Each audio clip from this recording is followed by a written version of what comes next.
Parliament ఎన్నికల్లో IPL ఉమ్. అంటే ఇప్పుడు ఐపీఎల్ ఏమన్నా తక్కువ సీట్లు వస్తే ఏమన్నా ఫరక్ ఉందా బీఆర్ఎస్కి? ఇప్పుడు పోయింది ఎవరు? నాయకులు. ఓటర్లు మా ఖిలాఫ్ లేరు సిటీలో. మేము మొన్న ఫుల్ అన్ని మావే సీట్లు. ఊర్లలో కూడా 1.8%తోనే పోయినాం. వాళ్ళు కూడా పెద్ద తప్పు చేసినామనే చింతన భావన చర్చ మొదలైపోయింది ఎప్పుడో. చాలా పెద్ద తప్పు చేసినాం మనము అనేది. కాబట్టి వాళ్ళు అనుకున్నంత ఈజీలీ వీళ్ళు ఏం చేస్తారంటే ఇది వాళ్ళకు కూడా తెలుసు.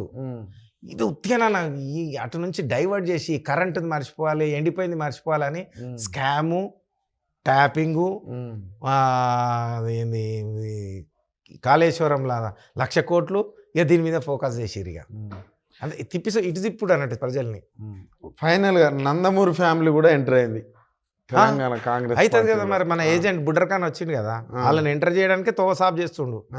ఈ తోసాబ్ చేసి ఆల్రెడీ తెచ్చుకున్నాడు. ఇక ఆమె అవసరం అంటే ఈడ తెలంగాణలో హైదరాబాద్ను పరిపాలించుకునేటోడు లేడా? ఆమె ఎందుకు తెచ్చుకుంటుండు?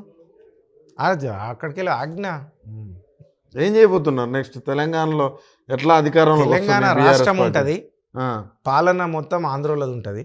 మళ్ళీ వాళ్ళ పెత్తరికంలోకి వెళ్ళిపోతాం మనం.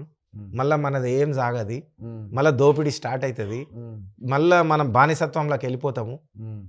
ఇప్పటిదాకా తెలంగాణ ఆంధ్రలోకి అంతా భయం ఉండే. అంటే మీ బీఆర్ఎస్ పార్టీ ఎట్లా అధికారంలోకి రాబోతుంది? మా అంటే నెక్స్ట్ ఎలక్షన్ వరకన్నా అధికారంలో మరి పార్టీలో ఉన్న నాయకులందరూ వెళ్ళిపోతున్నారు. మీకు అసలు బీఆర్ఎస్ పార్టీ తెలంగాణలో ఉంటుందా అసలు? ఇప్పుడు ఇది ఎట్లుందంటే నేను పుట్టకపోతే ఎవరిని చేసుకుంటావా అని అడిగిండట పిల్లని. మీ ఏం చేసుకుంటుంటే పోరా అన్నట. అట్లా నువ్వు ఎవడో వస్తాడని ఏదో చేస్తాడని శ్రీశ్రీ రాసిండు, ఎదురు చూసి మోసపోకమా అని. ఇందిరాగాంధీ చనిపోగానే ఈ దేశాన్ని ఎట్లా నడుపుతారు అనుకునే తరుణంలో రాజీవ్ గాంధీ వచ్చిండు. దేశాన్ని నడపలేదా? రాజీవ్ గాంధీ చచ్చిపోయిండు, పివి నడపలేదా? అట్లనే ఈ సన్నాసులు, ఈ పనికిరానోళ్ళు, ఈ పదవికాంక్షలతోని పోయేటోళ్ళు, దొంగ పనులను దొరకకుండా ప్రభుత్వంలో ఉంటే మా దొంగతనాన్ని వదిలేస్తారని ఈ క్రిమినల్స్ను పోతే మాకేం ఫరక్ పడుతుంది?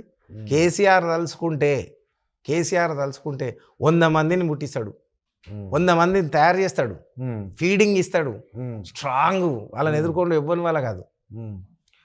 మరి మీరు అన్నారు ఒక 100 మందిని తయారు చేసేంత కెపాబిలిటీ ఉన్నప్పుడు మరి పక్క పార్టీల నుంచి తీసుకోవాల్సిన అవసరం ఎందుకు వచ్చింది అంటే చెప్పిన కదా ఇంతకు ముందు. అప్పుడప్పుడే మన పరిపాలన సొంతంగా మొదలైంది. వాళ్ళతో పరిపాలన చేతనవుతుంది అని కామెంట్స్. వీడు వేమూరు రాధాకృష్ణ గారు ఏం చేసిండు? పాచికల్లు తాగిన కోతులు అంటాడు వీడు.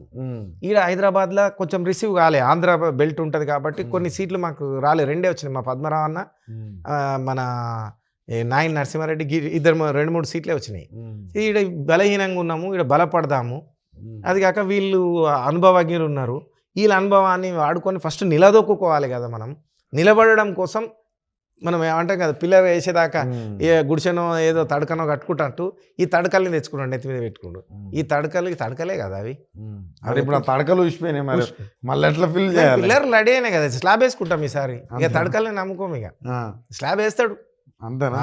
మొత్తం గట్టిగా తయారు చేస్తాడు. ఇక మంచిదే, ఇది మంచి జరిగింది. పార్టీని ఎటు పోతుందో కొంచెం ఆయన కూడా డిస్టర్బ్ అయ్యిండు. ఇప్పుడు ఆయన తెలిసింది, అరే ఇట్లా అయిపోయిందని.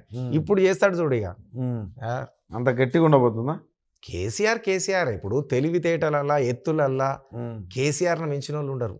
మనం ఒక తీరు ఆలోచిస్తాం, ఆయన చెప్పినాక అనిపిస్తుంది అవు కదా, మనం ఎందుకు ఆలోచించకపోతే ఇట్లా అనిపిస్తుంది. అంత చాణక్యుడా? చాలా తెలుసు కేసీఆర్. అంతేనా? మరి అంత చాణక్యుడు. నాకు ఒకటి చెప్తా నేనేమన్నా పైసలు లేవన్నా కదా తమ్ముడు, మనం మౌత్ టు మౌత్ ప్రచారం చేయాలి. మన దగ్గర పైసలు లేవు, నువ్వే చెప్పినావు కదా. మౌత్ టు మౌత్ ప్రచారం ఎట్లా చేస్తాం? పాండబ్బ కాడ నిలబడతారు మన తెలంగాణలో అలవాటు. ఎల్లి మీద మలివాడే, మలి మీద పులివాడే, ఇదే భాష ఉంటుంది. ఈయన అట్రాక్ట్ అయింది తెలంగాణ అంతా సారు జనరల్ భాష. మీరేమనాలి? అరే అమ్మ తెలంగాణలో ఇంతేరా భయ నా లేదన్న. ఏం రా తెలంగాణ అంటుండో వీడు అని ఒకడు అంటాడు, తెలంగాణ కాదని ఒకడు అంటాడు, అవును అంటాడు, నిజమేనని ఒకడు అంటాడు. అదే ప్రచారం. ఒక పెళ్లి జరుగుతుంటుంది మన చుట్టాలదే, ఆ పెళ్లికి పోతాం, మన చుట్టపోళ్ళు ఉంటారు, దోస్తులు ఉంటారు. వాళ్ళకి ఏమనాలి? నమస్తే కాకనో మామనో బావనో అంటావు కదా, నమస్తే అనే బదులు జై తెలంగాణను.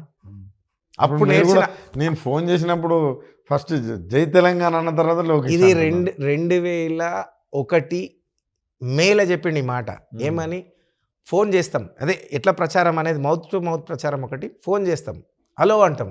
హలో అనే పదం ఎవడో అంగ్రేజీ నుంచి వచ్చింది. వాడేమన్నా మనకు పేటెంట్ ఇస్తుండా, కొంచెం పైసలు ఇస్తుండా? హలో అన్నందుకు ఇస్తలేడు కదా. జై తెలంగాణను అవతలడు ఏం రాయుడు జై తెలంగాణ అంటాడు అని ఆడు నేను తిరిగి చూస్తాడు అన్నాడు. అట్లనే ఫంక్షన్ హాల్లో కూడా జై తెలంగాణ అనగానే అందరు తిరిగి చూసిరు నన్ను. ఓ ఏమో అయ్యి అని మా బావ, ఏమో బామాడదేమో తెలంగాణ అంటున్నావు, ఇట్లా ప్రచారం అవుతుంది అని చెప్పి. అదే ఇదొక ఏంటి డబ్బులు లేనప్పుడు చేసినాం. మాటే చేసాం. తర్వాత చూసిండు 4-5 నెలలు అమ్మ ఈ 3-4 నెలలు ఈ పైసలు కొంచెం అవసరమే అని చెప్పి ఏం చేసిండు, రాజకీయ పార్టీగా మార్చిండు.